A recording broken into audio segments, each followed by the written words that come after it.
Welcome into another episode of Mood Swings with Liv Moods. I am Liv Moods, and in just a moment, I will actually be joined by a very, very special guest.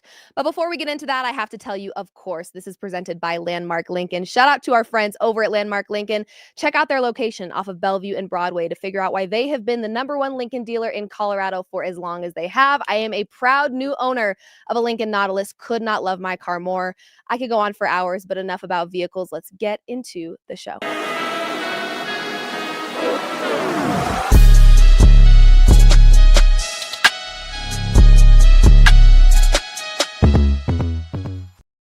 Welcome in, everyone, to another episode of Mood Swings with Liv Moods. I'm Liv Moods, and like I said, don't go anywhere. Make sure you hang throughout the show because I will be joined by a very special guest who is going to break down not only the Nuggets, but just kind of talk about the NBA season as a whole so far. We're, almost 2 months into the regular season so far? Yeah, October 22nd? So 1 month. Wow. Time really does move very fast. It feels like it should be way deeper into the season, but it's not. Okay. I'm getting all my sports confused. We're going to focus first really quickly on the NFL. As you guys know, typically on Mondays, we kind of recap not only the Sunday slate, but just talking about hot topics in the NFL. I want to start with one that I actually did not originally plan to talk about, but saw it as I was driving to the studio. I was not on my phone while I was driving. I was actually in the Starbucks line when I saw it. So before you get upset. And that is Jamar Chase's apology to Jalen Ramsey. Actually, let me correct myself. He did not apologize to Jalen Ramsey whatsoever in this apology. I'm just going to kind of paraphrase it for you. He basically apologized to fans, to the Bengals organization. He said there's no excuse for what he did. If you guys missed it, Jamar Chase was actually suspended for a game for spitting on Jalen Ramsey during a game, which then led to a physical altercation between the two. Not only did he spit, but then he also proceeded to lie about it and said, no, I did not spit on that man, because the reporter simply asked him in the locker room. He said, you spit on him. He's like, I didn't spit on that guy. He did. And he was caught in 4K. And I think he may have forgotten just how many cameras are in a stadium at a given moment, because he did in fact spit and we did all see it. So his apology today, of course, apologizing to the people you would expect, his team, the NFL.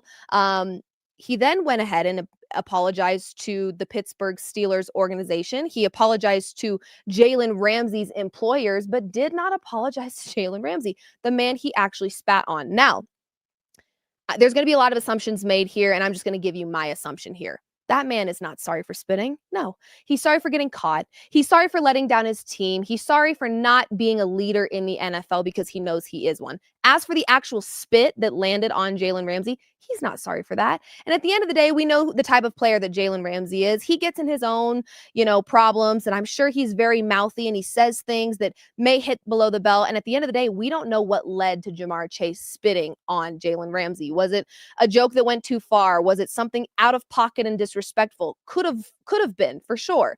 Like I said, the last time we discussed this, though, you spit on me and I'm laying hands. I'm doing exactly what Jalen Ramsey did. I don't take kindly to being spat on. I don't think most people do.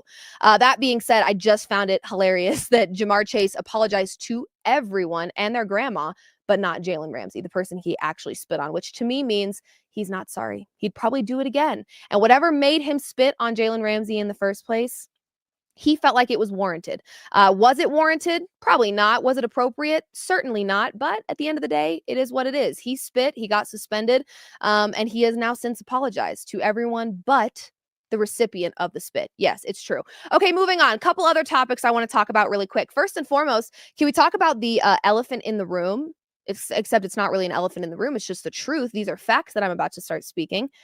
Dak Prescott is a better quarterback than Jalen Hurts as it stands. It's the truth. And I don't like saying this because I don't like dealing with you Cowboys fans. You guys are loud, you're obnoxious. It's been your year since I was born. Yes, it's been that long. I am 20, almost 28 years old. It has been that long since you've believed it's your year. Now, here's the really sad reality, though. You have a quarterback that's playing at such a high level. It should be your year. It should be. It feels like wasted potential that we've got with Dak Prescott right now, because I don't have faith in this Cowboys team to turn it around and make a deep playoff run. I just don't. This is a Swiss cheese defense. We saw what happened versus the Denver Broncos, an offense that at times struggles to heat up.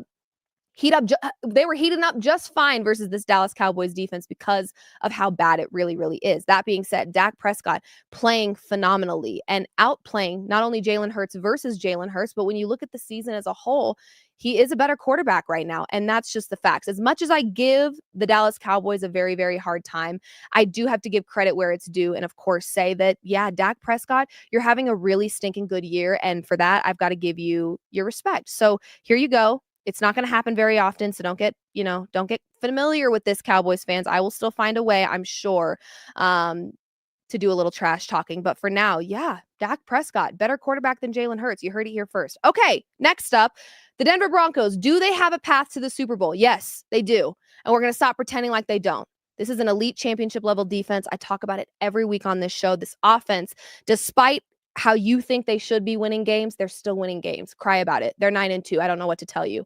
They're coming off of a bye week. I think this defense specifically desperately needed this rest for their bodies. So I can only imagine that our defense is just going to look better and more rested. You know, they say rest versus rust, but I think this defense just needed to rest. At the end of the day, they've been playing a lot of football as of late. You're also getting some important pieces back. Hopefully ASAP, you're getting back an Alex Singleton. You're getting back a Pat Surtain. And look at what this defense has been able to do with those players missing. They still have not really missed a step. So is there a path for the Broncos to make it to the Super Bowl? Yes, you're damn right there is, because defense wins championships, and we have one of the best in the NFL. That's a fact. We also have a quarterback that knows how to win in very, very clutch ways. Whether or not we think he should start a little bit quicker, yeah, in a perfect world, hell yes, he starts in the first quarter. You don't think as a diehard Denver Broncos fan, I don't want to see him do what he does in the fourth quarter for all four quarters? Of course I do. But at the end of the day, they're still winning. So is there a path for them? Of course there is. Of course there is. The only thing that I think we all worry about in this very moment is their run game. And unfortunately, J.K. Dobbins being injured is something that we cannot control. RJ Harvey, to me, though, is a joker. He's someone that you can utilize if you truly commit to the run game, which we know Sean Payton at times has some commitment issues with the run game. So if he can get through that, they can kind of solidify that play calling. I'm not worried. I feel like this Broncos team is positioned in a really great spot to make it to the Super Bowl if that is their destiny, which I believe it could be. So stop being haters and just accept what it is. The Broncos are good and they win a lot of football games. It is what it is. Okay, couple more things. Actually, two more things. That's it. The NFC is wide open, except for not at all. Olivia, why did you put that? Why did you write it's wide open if you were going to say no, it's not? Because I can. And here's the deal. It actually, technically, from a record perspective, when you're looking at how tight some of these divisions are, it is wide open. But at the end of the day, right now, it feels like it definitely belongs to the Los Angeles Rams. Yeah, the Rams look really effing good. They're a very complete football team.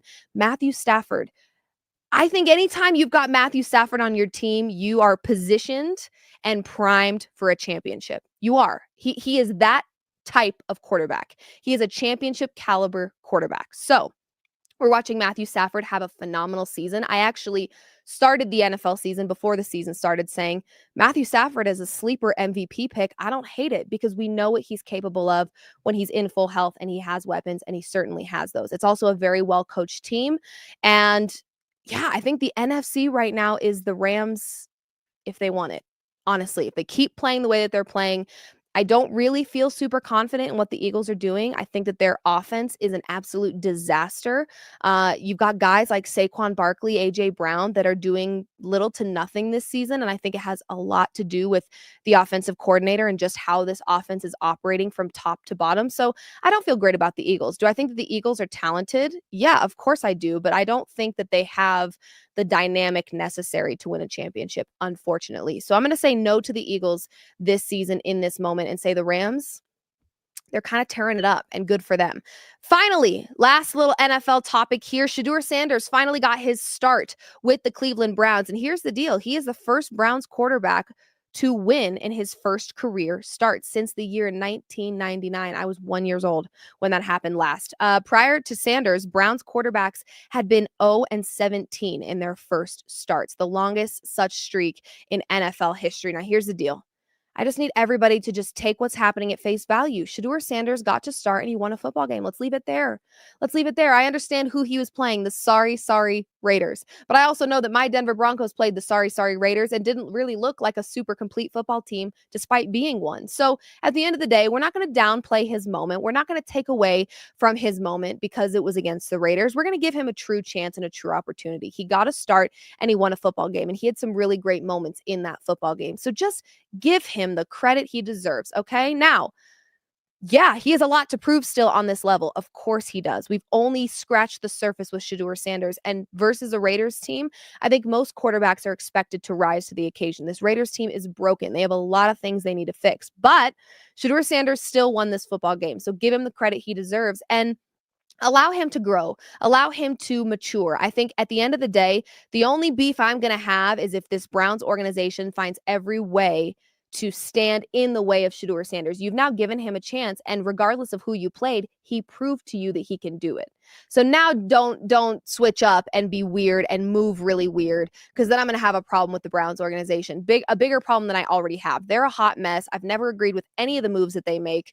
So I'm expecting the worst out of them, if we're being honest, but I'm hoping for the best because of Shedeur Sanders. For his sake, I hope he gets a true opportunity to continue to grow and shine and get minutes and start in football games to see what he's really about. So congratulations to Shedeur on a big win. You know, it was a big win, and congratulations to him. Hopefully this is only the beginning for him, but only time will tell there.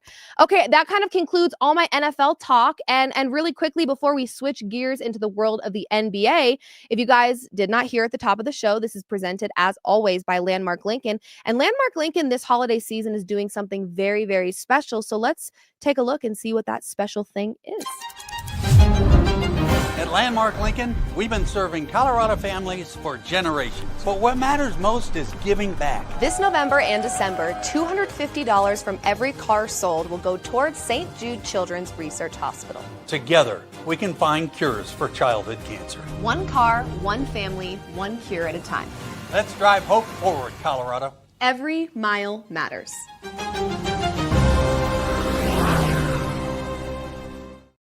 Hello, you guys. We are kind of a hot mess at the moment. The microphone was being stubborn. I just spilled my entire coffee on the floor. John is standing in front of me and he's like, great, thanks so much. What am I supposed to do about that? Well, I guess we're going to clean it up after the show. But guys, a little bit of a hot mess here. We're going to switch gears and move into the world of basketball, the NBA. And like I said, I'm joined by a very, very special guest, Gianna. First, Gianna, before we get into talking about basketball, talking about the Denver Nuggets, I just want to give you kind of an opportunity to introduce yourself to people.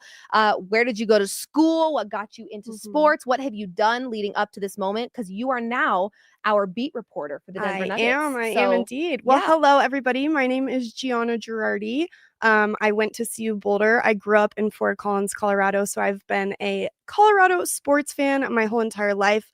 I've been super involved with the Nuggets, actually interned with Altitude Sports, so covered the Nuggets and Avs there in college, and kind of just have had a passion for sports my whole life.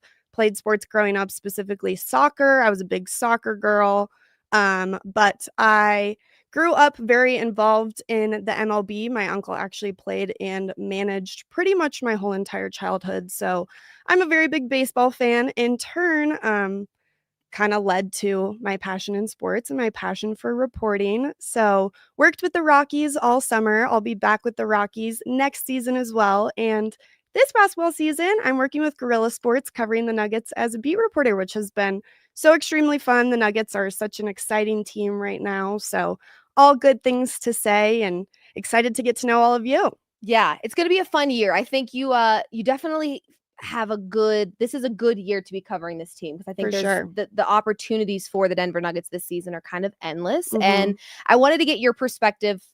Injuries happen. We know that they happen. It's a very common thing, unfortunately, especially in the NBA. But there are two pretty notable injuries that I wanted to get your perspective on. We know that Christian Braun is out 4 to 6 weeks with an ankle sprain. And actually, you guys, when he went down, I literally said to myself, I hope it's broken. I hope it's broken, and I hope it's not a sprain, because a sprain can last and linger for God knows how long. It is just the most obnoxious thing. And then Aaron Gordon, one of the most valuable, if not the most valuable in recent games, Denver Nugget, Mr. Nugget, out with a grade 2 hamstring strain, which is the same exact injury that he dealt with last season. And we know just how long he was out last season. It felt like forever. Honestly, it really, really did. So 4 to 6 weeks is what we're being quoted for these guys in terms of how long they could both potentially be out. Initial thoughts on what this team is going to look like without them? Do you worry about the Denver Nuggets without AG and without CB? And your initial thoughts on these injuries. Yeah, well, first, hoping for a speedy and quick recovery for both of them. Never want anyone to be injured. To sum it up, it sucks. It does. Honestly, that's the best way to put it. It sucks missing two of our starters, especially defensively. I mean, AG with just being one of our bigger players. I mean, he's got that 3-point shot that's been coming in. He's been taking some of that slack for Jamal Murray, helping him offensively. So AG on either side of the ball, and then CB defensively is going to be missed. They're both going to be missed. But honestly, I still do have faith in our Nuggets. If you would have asked me any other season, I would say this would be a lot more detrimental than it is this year. We've got a deeper team. Our bench is stronger. I worry a lot less about them when we're missing those key factors. Obviously, I'd love it if they were all healthy and playing. Those wins would be a little easier to come by, but I'm not too worried. Agreed. No, I think this is why you add depth to your team. These are the moments that you're like, okay, this is why you do what you do. This is why you add a guy behind Nikola Jokic, because we've been very blessed with Nikola Jokic being a very healthy superstar for the majority of his career. And at the end of the day, their bodies can only take so much, and things happen, and injuries are very, very common in this league. So yeah, I'm totally with you that of all seasons for it to happen this early, this is definitely one where it doesn't make me feel as stressed. Now, do I like it? Of course not. One of the positive things that I personally am kind of looking at when it comes to this Aaron Gordon CB injury situation is a guy like Peyton Watson. You guys know how I feel about my boy PWat. He is my guy, and this is like a total PWat like stan account, and any slander of PWat will get you absolutely blocked, and I will run you through the mud. I'm not kidding. I will do it. No, PWat is truly, to me, a young superstar. I don't think people realize just how young Peyton Watson truly, truly is, but we just saw him the other night, career high, 32 points. We know what he can do on both sides of the court. We know the defensive upside of having PWat out there, the energy that he brings. And now you're seeing some of that offensive production from him as well. His 3-point shot is starting to fall. And we actually saw him also take over for Aaron Gordon last season when Aaron Gordon was dealing with all the different injuries he was dealing with, the hamstring again, all the things. PWat took over for him and did a really great job. So again, it kind of confirms your point, which is the depth on this team is going to give us a little bit of an insurance policy during this time where hopefully we can keep winning games, because we know how the Western Conference typically stacks up. One win that we may not think is a big deal versus the Sacramento Kings, or one loss, I should say. One loss versus the Sacramento Kings early November in November may not seem like a big deal, but down the line, it can matter a lot. It can be the difference between a 2 seed and a 3 seed, or even a 2 seed and a 6 seed. That's how tight the Western Conference can really be. So the depth that this Nuggets team added is definitely making me feel a little bit better about those 2 injuries. But of course, like you said, in a perfect world, you have a healthy team. I mean, you just want to see these guys play. They're a great basketball team, and I feel like they were starting to find a really good rhythm and some really great chemistry. So it sucks to see that kind of get cut in half a little bit, but you do have guys like PWat. You've had Tim Hardaway as a new add who has, in my opinion, had some very KCP energy. He's reliable from the 3-point line when he needs to be. So you've got the depth there that you can rely on. And honestly, I think sometimes these things work out for the best when you have young guys like PWat that are able to get some substantial minutes, so that you're building trust with Peyton Watson. And then down the line, when, it's a playoff spot and you need his defense, you need PWat in action, you trust him and you know that he's going to bring it to the table. So definitely think that these injuries suck, but hopefully they can keep winning basketball games, because we know that down the line in the Western Conference, every win matters. Jokic made some comments following the game where, I love this, guys. I have to say this right to the camera's face. Okay, guys, right to your face. I got to say this. You guys are so concerned with everything Jokic says. I saw a lot of people commenting on his comments and saying, he just sounds like trying to find a negative spin on what Nikola Jokic said. And to be honest with you, Jokic said nothing wrong. Jokic was stating, we've got a lot of work to do. And they do. I think any person that's actually watching this Nuggets team all the way through for 4 quarters so far this season knows that they're not actually playing their best basketball, which is a great, great feeling. considering they're the third best team in the Western Conference and still have work to do. So let's quickly play his comments following the loss to Sacramento and former teammate Russell Westbrook, and then we'll get your thoughts, Gianna, on what you think about what Nikola Jokic said. Here it is. Hey, Chloe, for you guys to be 12-4 right now, obviously the depth has been a big part of that. Missing multiple starters in some of these games as you have. Just what's the process like of trying to figure out sort of the right rotations, the right sort of chemistry with different guys when you have? I think the 12-4 are just in front of the picture. I think we are not that good. I think we need to be much better if we want to do something big. Yes, we play better, we do better, but I think we need to do on consistently every night, every possession. Even if you make a mistake, but do a correctly mistake from our system, what we want to do, make a mistake. Don't make a mistake.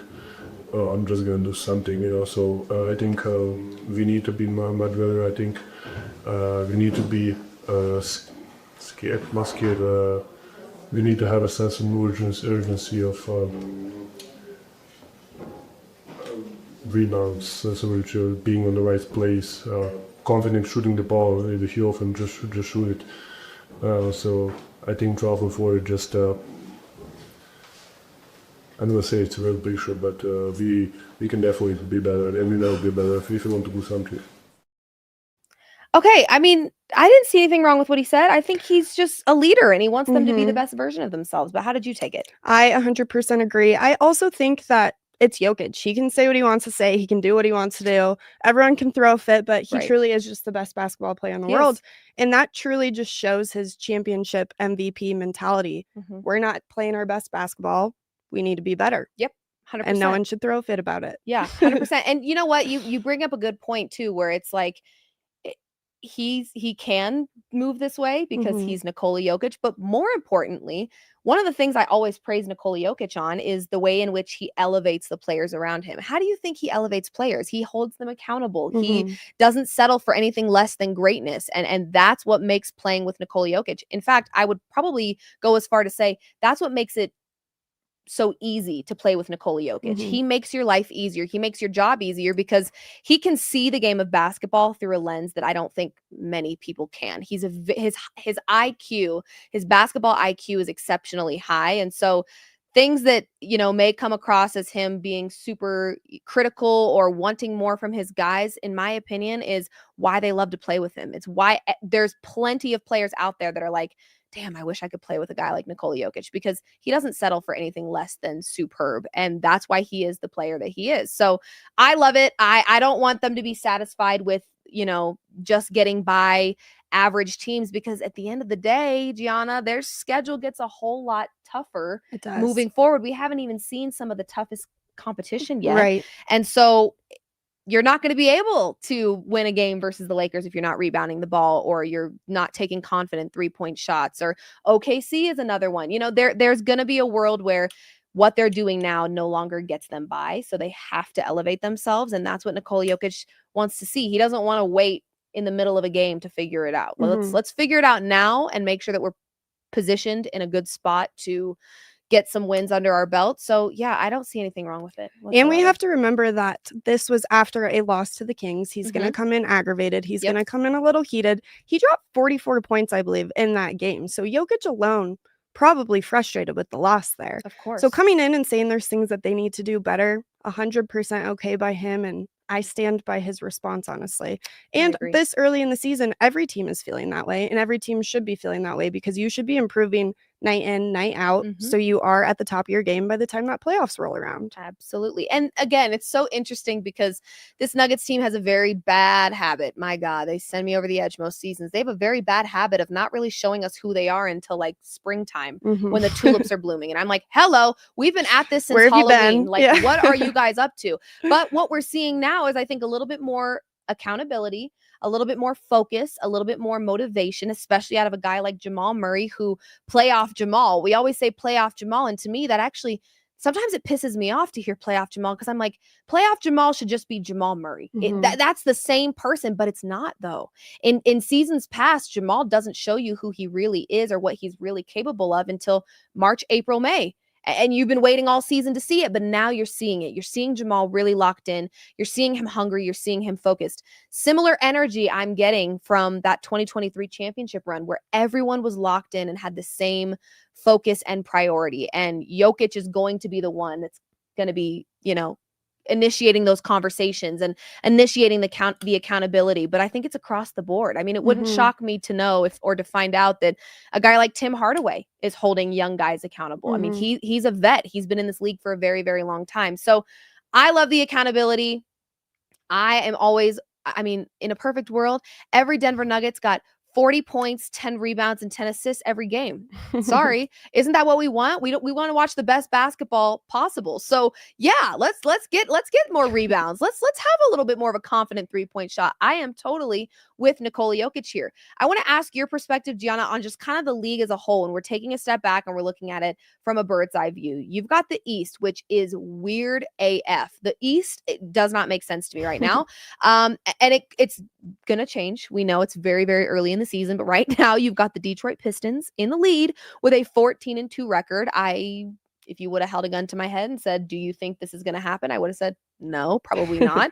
But they are in the lead. Are you noticing anything out East, or are you kind of feeling like what we see now is not going to be what we see later? The East is always honestly confusing to me. The West is where the real basketball is played, in my opinion. I agree with you. 100%. And the East is much less of a competition. So seeing anybody kind of take that top spot and be on the top of the leaderboard is always a surprise to me, because I think majority of the teams in the West are going to defeat that team at the end of the day. Yeah. So no, I agree with you. Honestly, 100%. It's always kind of mumbo jumbo in my head a little bit of whatever's going on out there. The East is weird, guys. That's what we're trying to get at here. The East is just weird. We can't figure it out. Now, give me your perspective on the West, because we've got OKC 17-1, the Lakers 12-4, the Nuggets also 12-4. I want to ask your perspective really quickly on the Lakers. How much more dangerous do the Lakers become when LeBron James is back in action? Or, grandpa with the sciatica situation going on here. God love him. By the way, you guys, LeBron James in NBA world is a grandpa. It is what it is. This is not me being disrespectful. If I'm moving that way at his age, I am doing a lot of things right in my life. But when you're looking at the age of the league, he's old, in geriatric mode. Yep. He just is. When you start getting little sciatica situations, that's an old person injury. It is. This is the truth. So is there a world where you throw LeBron James healthy back into the mix? And I don't want to say it does more harm than good, because that's crazy. This is LeBron James we're talking about here. But do the Lakers become more dangerous when he gets back, or do you kind of expect it to be all the same when he returns? Honestly, good question there. I like that. LeBron James, obviously one of the best basketball players in the world. Of course. I think sometimes it can be a little detrimental to mess with the chemistry and the vibe that they've got going on. And they've been playing great basketball. I mean, they're 12-4. Yep. Sometimes you don't want to mess up the good thing you've got going on, but it is LeBron James. So I don't know. It's kind of hard to say. I know it is. It's so, this is like the weirdest time I think we're living in, because it feels like a fever dream a little, that I was on social media and saw a sentence on Instagram that said LeBron James and G League in the same sentence. I was like, huh? What are we talking about? What kind of planet am I living on where LeBron James is doing G League stuff? Now, that's a hot take for sure. It's crazy, it's crazy that these are conversations people are having to get his body prepped and ready. He's doing different things, and it's just like, so it makes me wonder, how serious has this injury been for him? And has it made him do some reflecting and be like, whew, gosh, like at the end of the day, time is a thief. And no matter how amazing LeBron James is, he can't stop his body from aging. No, you have your time to shine, time to let it go. And he has done a lot in his career, and he's put his body through a lot in his career. So it does make me wonder if there is a world in which LeBron is just getting to the point where he's a little slower than normal. He's not as fast as normal. He's not as strong. There's a world where we get LeBron James back and he looks a little different than what we've been accustomed to. And that is, again, still, I always joke and say Jokic's bad game is other players' best game, you know? And so we're probably going to see that with LeBron James. My point is, I see Lakers fans entertaining the conversation a lot about, look at us, we're 12-4, we're doing really, really well. And when we get LeBron James back, we're going to be even better. And it's like, I don't know. I don't know if you're going to be better because, to your point, you don't sometimes want to mess with chemistry that's working for you. If it's not broke, don't fix it. I'm not saying adding LeBron James back into anything is going to make it worse, but I just don't know how serious this injury is. At the end of the day, as goated as LeBron James is, and he is one of one, and he is phenomenal, and he's made it this far. I mean, he's been playing basketball for 20 years and doing it at the highest level. That being said, even LeBron James has to age. Even his body is going to have creaks and aches and pains and things. And it just makes me wonder, are we ending? Is the end near for LeBron James in the NBA? And I don't even want to say that out loud because at the end of the day, I don't know a world where he's not playing in this league. I think it will be a culture shock for all. But you know, the Lakers they're on a roll right now. And I just don't know. I don't know if adding LeBron James back automatically makes them more threatening. I think you naturally have LeBron James on your side and you feel maybe a little more comfortable, especially because he's been there, done that. We know that experience matters in the playoffs, but I don't know. I've seen Lakers fans talk kind of using that to their advantage. Like, oh, LeBron's not even playing. And it's like, yeah, but is he going to play the way that we were used to watching him play? I don't know, because the whole sciatica thing is, you know, I think my grandma's had that before, you know? I'm just saying, like, his body, at the end of the day, you could only do so much before it's like, he's just getting older, you know? Really as good as he is, but he's just getting older, and good for him, my God, to be able to play as long as he has played. But absolutely amazing. Yeah, amazing. So Lakers are as of right now a threat, and I would like to assume only get more threatening when LeBron comes back, but only time will tell. OKC, do you think OKC can be stopped? I mean, that is the team to beat. I hate it. I hate it so much. They already know how I feel. I cannot stand that basketball team. Oh, God. Yeah, they make me pretty nervous. I mean, yeah, coming off of last year and having majority of their team return, and SGA coming off his MVP, which don't ask me how I feel because I would say that Jokic should have won. Of course. Of course.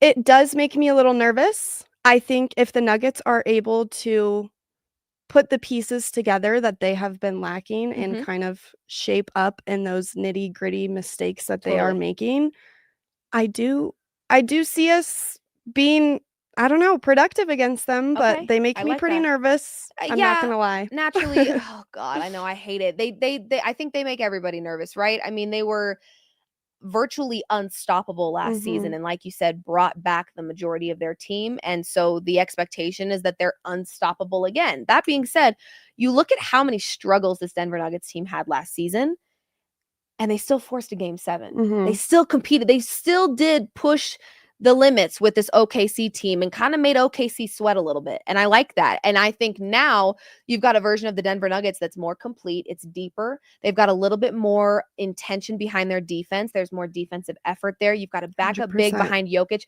You're going to get a rested Jokic come playoff time. So I just think, you know, you look at it, and yes, you look at what they're doing right now. They've only lost, 1 or 2 games? Maybe 1? I think 1. That'll piss me off. I think it is only 1. I believe it's 1. They've only lost 1 game.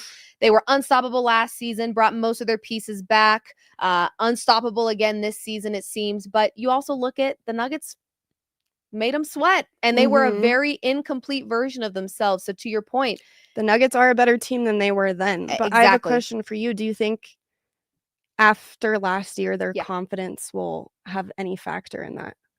OKC's confidence? Oh, for sure. Yeah, because at the end of the day, I think the largest concern for people with OKC last season was their lack of experience. Now they have it. Now they've done it. Now they've forced game 7s and they've pushed it, and they've gone through the West very comfortably in the regular season, and they've done it now. So of course, yeah, that adds another element where you can't really hold their lack of experience over their head anymore, because they have it now. They did it. They've been there, done that. The only thing I could see potentially in that same conversation, in that same realm, maybe it being a negative, is, do they get a little too comfortable? Do they get a little too cocky? Let's hope. Right. Is their confidence too high? And then they kind of let their guard down with teams thinking we're good, we're dominant. And then there's a sneak attack, like it does. There's a world where the same thing, my dad always said to me growing up, what makes you good makes you bad. Right. And that's the truth. So their confidence could help propel them even further, but it could also hinder them if they get a little too comfortable and sit back and kick their feet up and think, oh, we're good, we're chilling. So I think it kind of goes both ways. And it's I like that. It's up to them and their level of maturity, which I don't think they have a ton. Sorry, there's the jab. I don't think they have a ton of that. So, I would say it's up to OKC how they utilize the now experience that they have from last season. Do they let it make them cocky and comfortable, or do they get even better because they have been there, done that, and they know how this goes? Only time will tell. But God, I hope it's the cocky, comfortable version where their feet are up and the Nuggets just go in and absolutely handle business. I want to talk to you about another topic unrelated to the Denver Nuggets, but on the same theme of maturity, perhaps, comfortableness, perhaps. Andy, do we have the clip of the moment? Yeah, we do. We're going to run this clip I think for I know you. what you're talking about. Yeah, we're going to run this clip for you guys. And then I'm just going to go in really quick because this is like a version of Off My Chest. And I have some things to say. And then I would like to get Gianna's opinion because I'm sure she has some. So first, let's look at what happened between Klay Thompson and Ja Morant. And then I'm going to give you my thoughts. Here it is. Had something to say back. And then Ja got in there. I didn't see that the first time. I saw that the first time. And where he comes from, I don't know. You didn't even play tonight. So you should have been in the locker room already.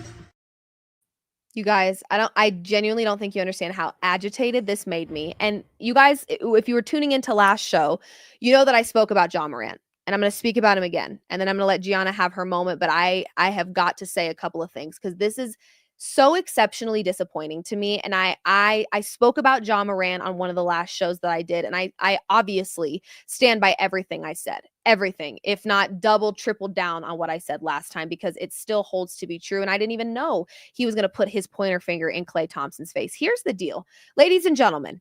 We are watching Ja Morant decline in what should be his prime. And that is really unfortunate and really sad. Okay, at the end of the day, he was supposed to be the face of this franchise. He was supposed to do for Memphis what SGA is doing for OKC. He was on the same trajectory as Anthony Edwards. The only difference is Anthony Edwards didn't stand in his own way. Ja Morant did. And I am so over. There's a lot that's wrong with this video, but let's start with the most obvious, which is referring to an NBA champion who has been there, done that for the last 13 seasons as a bum is not only unsmart and frankly stupid, but simply disrespectful. Let me just shed some light on this.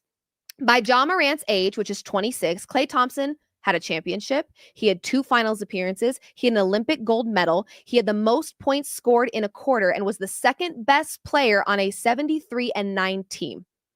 What has Ja done? I mean, no disrespect, but what has Ja done to warrant him putting his pointer finger in the face of a man like Klay Thompson, who has been there, done that?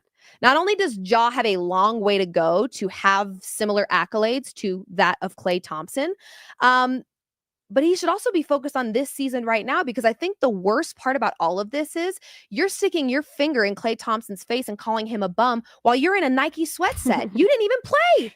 You sat on the bench the whole time, and you had a lot to say about a game that you couldn't even contribute to. So here's my issue. Ja lacks accountability and maturity, period. And I only want the best for Ja Morant. I want Ja Morant to be the face of a franchise if he wants to. I want him to be what Anthony Edwards is. And Ja Morant's name still holds a lot of weight, actually. It does. But the reality is your ceiling can be so high. If you aren't putting yourself in a position to be successful, you won't be. Until Ja Morant grows up, this is it, folks. He's reached his peak. He's in his prime right now. What you're watching right now is Ja Morant's prime if he does not grow up. And it really makes me upset because he has the potential. My God, I get it. He's been injured, but you've got the off-court antics of him and taking very little accountability for the things that he does and then just flat out being disrespectful to legendary players in the league. It's like he's learned nothing. And until he grows up, I just think he is going to be in his own way. And we are watching him decline in his prime right now. And that's a really unfortunate situation. So I just had to get that off my chest because it pisses me off so bad when you're that good of a basketball player and I'm just watching you like flush it down the toilet because you're childish. It's aggravating. It is aggravating, and it's not the first time that he's done No. something like this. No. It just continues. I feel like he continues to stir the pot, and I feel like that was, in my opinion, completely kind of uncalled for, immature, Absolutely. childish, like you said. But yeah, Klay Thompson, four-time champ, 5-time All-Star, likely a future Hall of Famer. Yep. I mean, speaking to anyone like that, but let alone a legend. Right. And then I thought Klay Thompson's response was pretty Wonderful. awesome. I mean, within the same breath, he kind of complimented him while obviously kind Throwing a of little shade. dissing him, Yeah, throwing a little of course. shade. Rightfully so. Yeah, Right. totally. Did it in a very respectful, mature way, kind of Absolutely. showed kind of just the difference in their personas and what maybe hopefully that maturity will do. And I don't know. I thought his response was great. I did too. I thought it was truly just a situation that never had to happen in the first place. So preventable. I mean, for God's sakes, Ja, you're not even in a jersey. Like I think that makes it the most frustrating. If they were Right. going back and forth the whole game and there was trash talk here, trash talk there, and then things got escalated and heated, that happens. We watch it all the time with players that are for the most part level-headed that have moments where they get emotional. And you guys, can I also just throw this out there? I mean, I've talked now about Ja Morant. I talked about Jamar Chase's apology after spitting. Do we really live in a society where they say women are the two emotional I've never creatures? understood that part. This is crazy, guys. I got to be honest with you. This is crazy because I've met a lot of grown men that don't know how to regulate their emotions. Okay. I've met a lot of grown men that act before they think. And I'm just saying, I think we need to debunk the theory that women are too emotional because we have a reason to be. We're hormonal. What's your excuse? Not hormones. So what is it? You're just aggy, and I need you to calm down. Ja Morant, you had no business standing in your Nike sweat set pointing in a future Hall of Famer's face when you didn't even play. Oh my God, that is the most.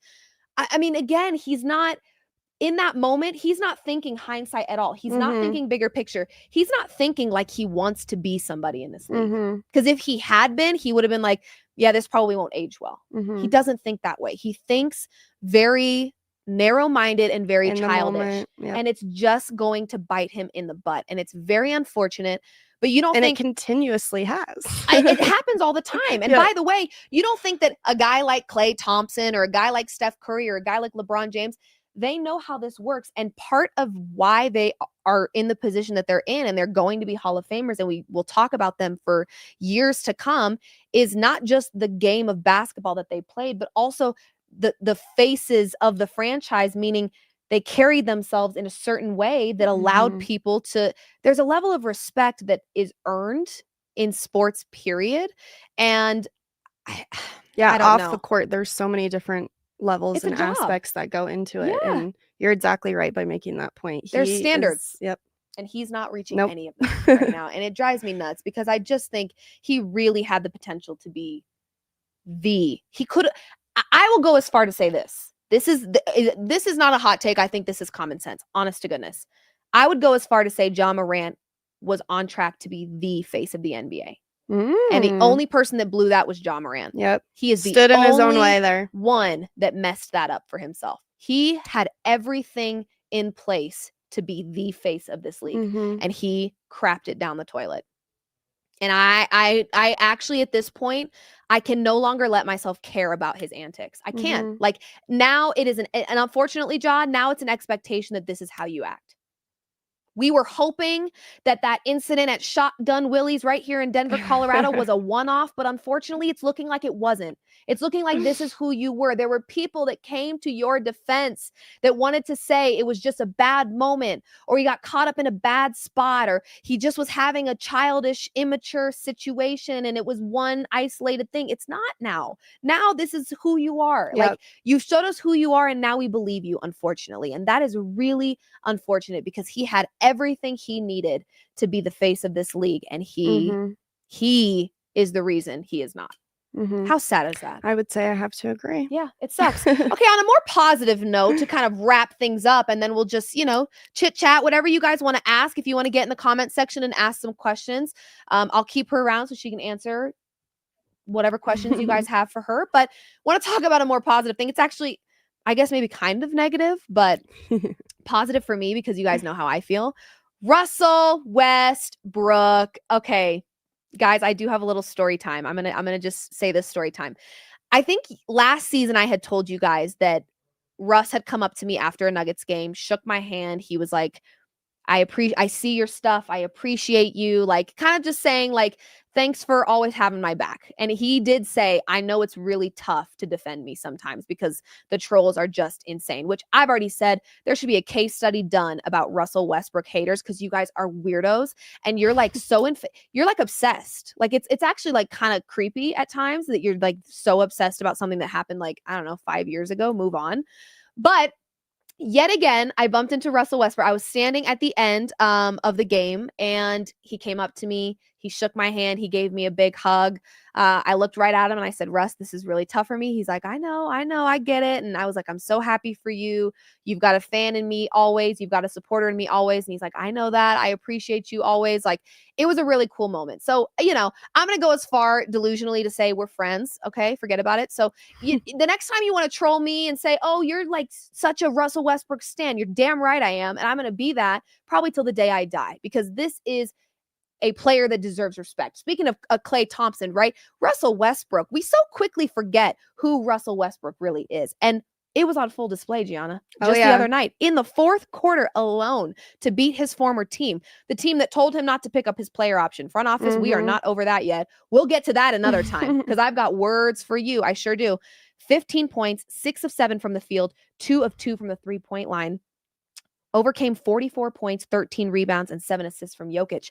I mean, if that's not a way to tell the front office to kick rocks, I don't know what is. What was your perspective? Because you were at that game. What was your perspective on what Russell Westbrook brought to that game? I mean, first of all, incredible game by him. Revenge game, one may say. But yeah, totally led the charge for them.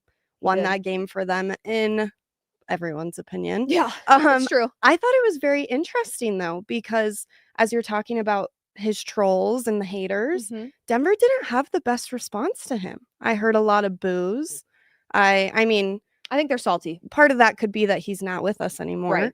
But you see people like DeAndre Jordan come in and there's standing ovations happening for him. And I know he was part of that championship team, but we don't see that with Russ. Yeah. And I don't know. I guess I'd be curious on what your opinion of that is. Yeah, no, it's a really great point because I wasn't the first game we played versus the Kings when we did a tribute video, and I was on my feet clapping loudly. I don't care. At the end of the day, I think if you truly love the game of basketball, you got to recognize real, right? Yep. Like, that's how I feel. It's like, do you think I feel great about how things ended with Carmelo Anthony here in Denver? Absolutely not. But he is still a player that I will constantly respect and idolize because real recognize real. Right. He did a lot for Denver and he did a lot in his career and he did a lot for the game of basketball.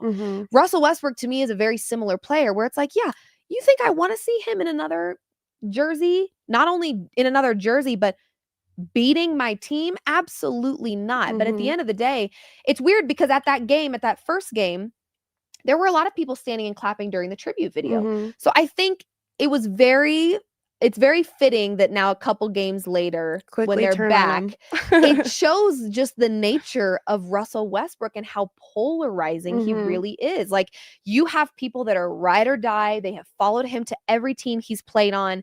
They have been fans since the OKC days, and they will follow him wherever he goes. You then have haters that are like, I don't care what he does. I don't care how he left. I don't like him. I've never liked him.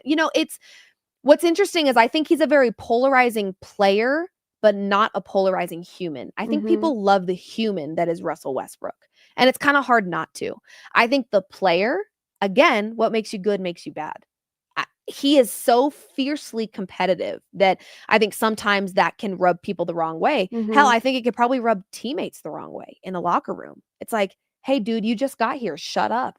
What are you telling me what to do for? You know what I mean? I think he probably has that nature about him where he says things sometimes that don't always land with people, or his delivery's off, but that's what you also love about his game, is that he's unapologetic and he's fiercely competitive, and he will give you 150% regardless. Every night. Yep. And so, when he's giving you 150% and he's not on your squad, yeah, you probably don't like him very much. And honestly, I said the same thing last show about Jokic. If Jokic wasn't on my team, I probably wouldn't be able to stand that guy, because he's just one of those players that you're like, it's like every time I have to watch Patrick Mahomes on the football field, it's like, I don't like you, but damn, you're good. We hate him because we ain't him. Right. Like, where you're just so good at this that it's like, God, you have to give respect where it's due. So it's interesting, that dynamic. But again, I think it's very fitting for the polarizing nature of Russell Westbrook, because I sit back and I watch how the dialogue about Russell Westbrook transpires on social media. And I'm like,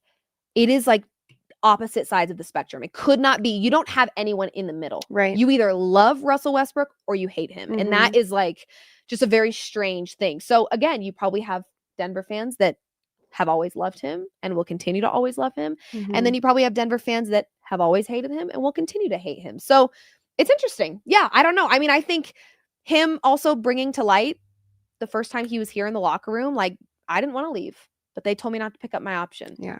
That should have been very eye-opening to a lot of Denver fans, because I think there was an assumption being made that he thought he was too good. Oh, he wants to be a starter. Oh, he's worth more. He thinks he's worth more money, whatever.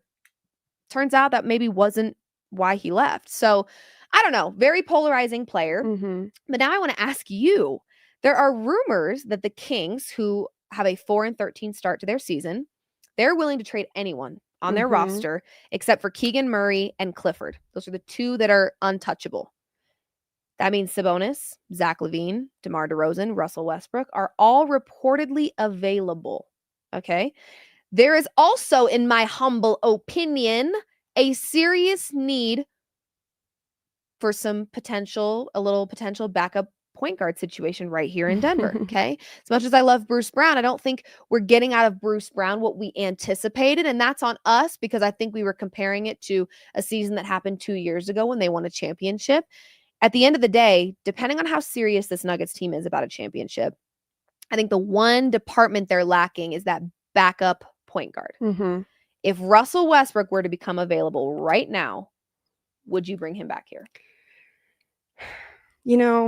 It's kind of tough to say, because, I mean, yes, like, Russell is a playmaker. He's great in the clutch. But he likes to have that ball a lot. And honestly, I think I'd rather see the Jamal Murray-Jokic duo. Like, I want the ball in either one of their hands. Yeah. I think Russell can sometimes be maybe a little too selfish with it. For sure. And I'd prefer it to be in one of our Nuggets that we already have. I mean, he was here last year and obviously did some amazing things, but I don't know if it would be the right move to make. Yeah, I get that perspective too, because dynamic is everything, in my opinion. And as much as I love Russell Westbrook, and I'm a Russell Westbrook truther to my core. As much as I love Russell Westbrook, I do understand that I think him being here probably did rub some people the wrong way. And I don't know if anything happened, if there were ever moments.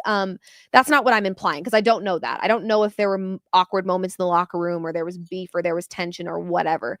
But I do think he has a personality that I don't know is compatible with a team that already has three really solid leaders. And being in the locker room after every game, hearing all the players talk, the main thing that they mention is how unselfish they all are with each other, how they know that minutes are going to be spread. Every player is going to get their time. They might only get a few minutes a night, if they get any. And they're all very much okay with that. They want to win a championship. That's what they want to do. And they're all on board with that. You don't want to mess that chemistry up. You don't want to throw in anything new. So in my opinion, I don't know. I think the dynamic piece would be my only question there. My only concern in bringing Russell Westbrook back to Denver. I think I don't believe Russell Westbrook believes he's a starter and he's accepting nothing less. And that's where I think the media has maybe gotten it a little twisted, is we've assumed that Russ needs to be a starter. And he has told himself that, and I don't even know if that's true. I don't think that he himself needs to be a starter, but I think he has starter energy. He has he wants to be a leader. I guarantee you, any team that Russell Westbrook is on, he wants to be a leader. And I think you've already got 3 really solid leaders here in Denver that I just don't know if Russell Westbrook became available. And as much as I think we need to address potentially the backup point guard situation here in Denver, I don't know if it's compatible, even though they've played. And even though you see the Denver Nuggets pregame, postgame, hugging him, giving him love, I think there's nothing but love there. But I don't know if you've already got 3 really great leaders and then you bring in a headstrong veteran that's been playing really great. I just don't know if that's compatible. Not because of Russ's fault or the 3 leaders' fault. I just think there is a chemistry that right now for this Nuggets team is working. So you don't want to mess with that. It's like Too what many we talk cooks about. in the kitchen. Exactly. You Can't don't do want it. too many cooks in the kitchen. And I think when you have Russell Westbrook on the team, he accounts for 3 cooks himself because he can be that guy and he can be that player. So I think from a dynamic perspective, probably no. But my heart says if he's available, grab him right now. Bring him because back. Here's the deal. Jamal Murray has been injury prone before. Yep. There's a world where you need someone reliable that can Yep. step in and give Jamal Murray a little bit of relief, because right now he's doing a lot. He is facilitating the life out of that basketball. It's going to be a long season for him. It's going to be a long season for Jamal, and we are just getting started. So I do think if I'm Denver, a backup point guard needs to be one of my priorities right now. That's how I feel.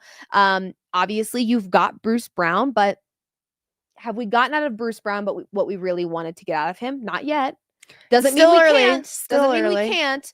But, I think there's a world where you want to give a little bit of an insurance policy to your facilitators.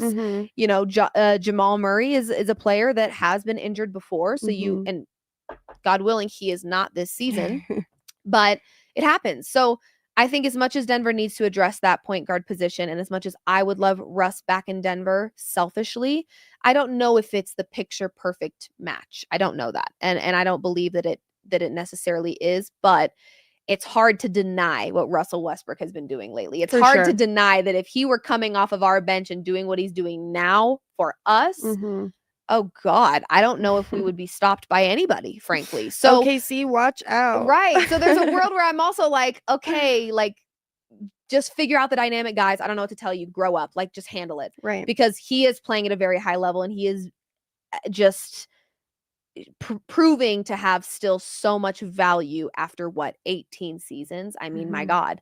So I don't know. I'm kind of undecided. I think I need to sleep on it, guys. I'm acting like I'm the front office. And I have to. We're make making this, the decisions right here. Like, actually, I'm acting like I've got to make this really important decision soon, and I don't. But if I did have to, I think I need to sleep on it through this week, and then I will touch base with you again. But until then, we're just we're gonna keep rooting for the Denver Nuggets. Yes, we are. Mostly rooting, in my opinion, for healthy bodies. That's what I would prefer the absolute most. Before we get out of here, what are your thoughts on the Denver Broncos this weekend? I know I didn't have you on for my NFL stuff, but you are a big NFL fan. I am. You're just an all-around sports fan. So just talk me through kind of where do you think, is there a path for the Broncos to make it to the Super Bowl? Do you feel good about the bye week that they've had and now their bodies are a little rested? And again, on paper, beginning of the season, Commanders was supposed to be a great game. I don't know if it is anymore with Marcus Mariota. That's not any dig at him, but definitely was excited to see that Jaden Daniels, Bo Nix moment. Both of them having really great rookie seasons. So we're not going to get that excitement anymore, but how are you feeling? The Broncos, they've got some games that remain that should be easy wins, but those are usually, let me knock on everything possible. Knock on those it as many times the you ones can. that we sometimes stress over the most, which I hate. But how are you feeling right now as it stands with the Denver Broncos? I am very excited. I think obviously, as you mentioned earlier, Broncos defense, absolutely incredible. Amazing. There's Lights out. nothing else to really be said about it besides the fact that they're doing amazing, incredible things. Yes, they are. Offensively, we could use some help. Yeah, for sure. For sure. I think that the bye week was definitely, it came at a good time. It seemed like we were starting to lose people right and left, and definitely came at a good time. I think bye week was necessary for them, and they're the only team in the NFL with 2 losses right now, right? We're the last ones left. I think Patriots still only have 2. I think Okay, they're okay, now okay. 10-2. Okay. So if we can beat the Commanders, we'll be tied with the Patriots. All right. Well, I think we're sitting pretty. We're I looking pretty know, good. I know. And the Commanders, It's pretty exciting stuff. Oh, and yes. last time that the Super Bowl was in San Francisco, do we know who won it? The Denver Broncos. The Denver Broncos. So listen, I feel good.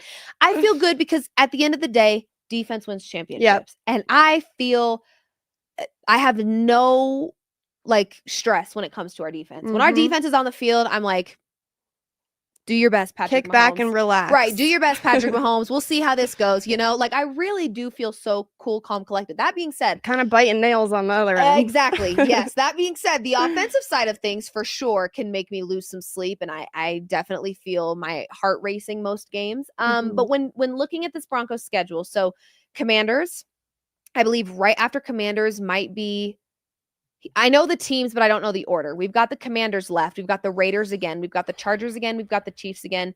Then I think in between all of those, we've got the Packers and we've got the Jags. So Jags feels like a win, but also you never know what version of Trevor Lawrence you're going to get. That being said, our defense is probably going to make it hard for him to be the best version of himself.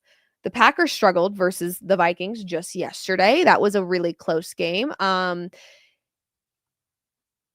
It's that Chiefs and Chargers game. Seeing them again, knowing that the Chiefs are kind of starting to rise a little bit more in the AFC West. Do you worry about that, or do you think now the Broncos have tasted Chiefs blood and they're going to just hungry feast for more on it again? Hungry for more.